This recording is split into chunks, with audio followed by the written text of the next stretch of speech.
It's Jack here at 360 Fitness with lovely Langley behind the camera, and today we are just chatting about squats. We're chatting about squats, how to do them, why to do them, and different variations of squats. Okay, so squat is probably the most foundational, fitness movement there is. It has so many benefits that it just needs to be a part of every single program, but in different variations. So a typical squat might not be a typical squat for every single person. So there's different things you can do and different types of squat exercises that you can work into your program to get the main benefits, but keep it customized for you. If there's injuries, there's some mobility concerns, there's some range of motion issues, we got some current injuries, or you just need to mix it up in your program, okay? So we're gonna be kind of chatting about the fundamentals of the squats and kind of what to look for, and then different variations today. So hang with me the next few minutes, and if you have any questions about any of these things, let me know in the comments below, and I can get those questions answered for you. So first and foremost, where do we start with the squats, okay? So a squat combines, knee motion and hip motion, okay? So when we're squatting, we're gonna move from the hips and the knees evenly. But my squat might look entirely and feel entirely different than yours. So let's talk about stance and where to get going. So when we're talking about a squat stance, there's no, go ahead. So there's no exact perfect stance because your hips are different than my hips, your femurs are different than my femurs, and everything is different. But we always kind of start with feet just outside the hips and toes externally rotated out just a tad, okay? If it feels a little bit better for you in the hips to open up, do so. If you want to close it up, do so, okay? Make note that the more narrow we are, the more front to back our toes and heels are, the wider we go, the more externally rotated we need to get for proper hip depth, okay? So let's just start with what's called a neutral squat. So just outside the shoulders, toes rotated out a little bit.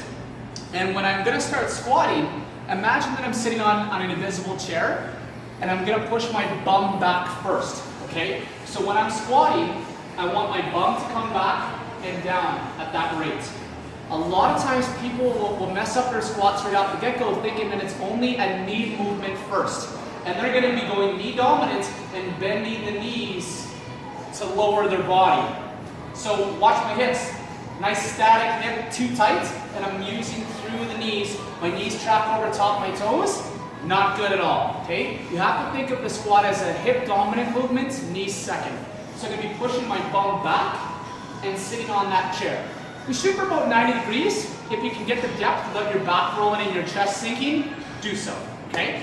So with the squats, let's start kind of with that. If you need to do a body weight squat first, that's awesome. If you need to do a bench squat first, that's awesome. If you need to do a squat with bands and on a box or a bench, that's awesome too. So start where you're comfortable, start where your body needs you to start, and work your way up, okay?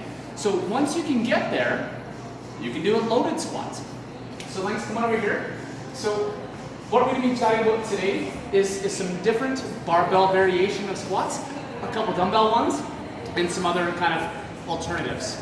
But the main primary squat that we always talk about is a back squat, okay? A back squat is where the load is weighted, or the weight is loaded onto your back, and it's really like the main mover.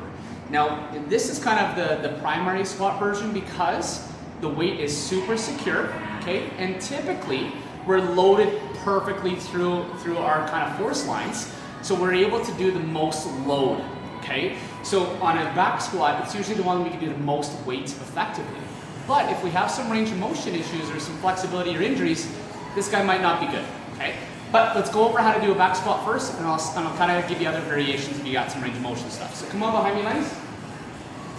So when I'm gonna get into it, I'm gonna have, obviously my weights are up, my guards are on, okay, my collars are on, and I'm gonna grab nice and even on that bar, put the weight on the middle of, like right at my traps, okay? So I'm not to the left, I'm not to the right, and I'm standing up.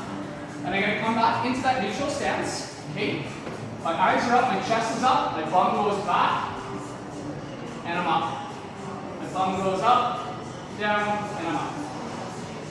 Okay? And then bracket nice and safe.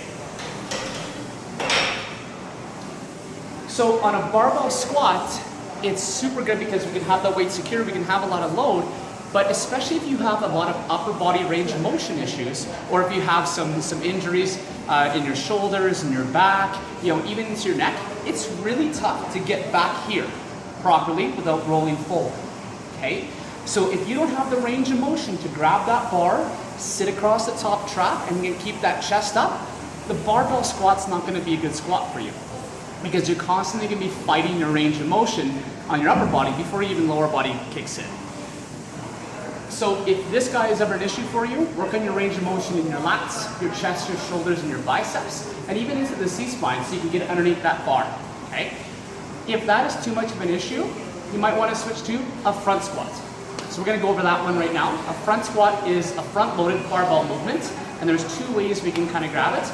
But a front squat is the exact opposite of a back squat. So the load is on top of the chest, on top of the clavicle coming across here. Now this is going to be probably a weird one for us to do. Can you kind of sneak in? Yeah. Okay, awesome.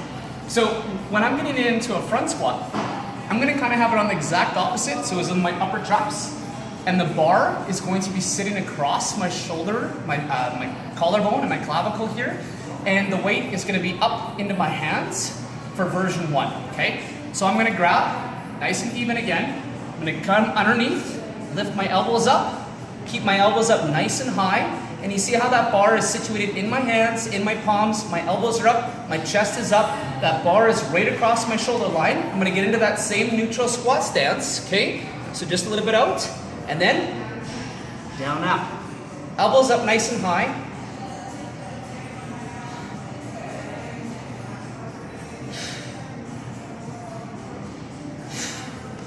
Okay, so if people have range of motion issues to get back, this is great because they can come forward.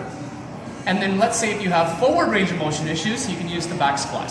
So back and forth onto that. Okay. There's also one other thing I want to talk about on the front squat. If you have limited range of motion through your wrists and you're not able to get it back, you can also do a cross stance. So I'm going to get underneath the bar. I'm going to have the bar to the same spot, but I'm going to cross one hand over, cross another hand over, and stand up. Keep my elbows up nice and high. Okay. It's the same thing. So I got my thumbs underneath the bar if you can't see. Drop my bum. And come all the way in. So those are 3 types of barbell loaded squats. We have our back squats, we have our front squat variation 1, and our front squat variation 2, okay? All good. Now, the main difference between a barbell back squat and a barbell front squat is where the load is situated. So if you're kind of thinking about it as the load's here versus here, it's only about 6 inches difference, but it's a big difference for your spinal column, your pack, and then also where the weight is, front to back. So on the back squat, it's more centralized, so it's going to be into the quads and the hamstrings and the glutes evenly.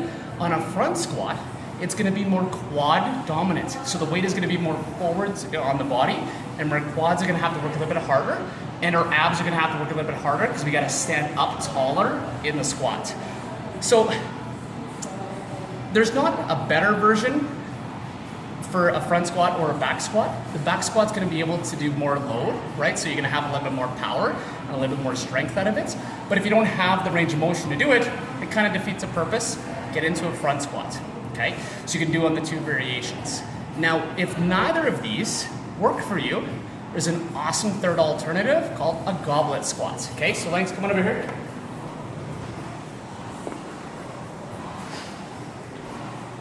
So I'm not sure if you guys heard me on that one, but it's called a goblet squat, okay? So a goblet squat can be done with a bunch of different stuff. We can do it on a barbell into a T-bar, we can do it off a kettlebell, we can do it off a weight plate, even, or a dumbbell. That's kind of where we like to do it. Now, I really, really like this is that you get the feel of a front squat, but you don't have to worry about range of motion issues. And it's lighter than a barbell. So a barbell is just 45 pounds on its own. And you can really practice form, you can really practice technique, and you can really practice getting that person's hips down and nice and strong with this goblet squat with a ton of reward, but really, really low risk, okay? So I'm gonna grab a dumbbell. I'm gonna have my hands nice and even and nice and neutral. And I'm gonna get in that same stance. If you can see me from the side, that dumbbell is nice and tight to the chest. Okay, so it's not far out, it's nice and tight to the chest. I'm I'm gonna keep it nice and secure, snug to the chest, all the way through, and drop. Elbows inside the thighs. Elbows inside the thighs.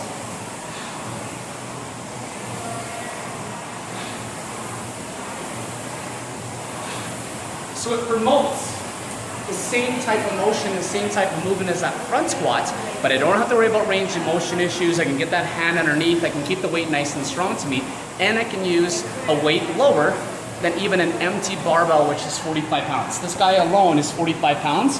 That's a 35-pound kettle or a dumbbell. Or you can use different kettlebells, dumbbells, that kind of stuff. So it's a nice variation to learn how to do this guy and to master it. Okay. So those are the three really, really foundational squat movements. We have our back squat, we have our front squat, and we have our goblet squat.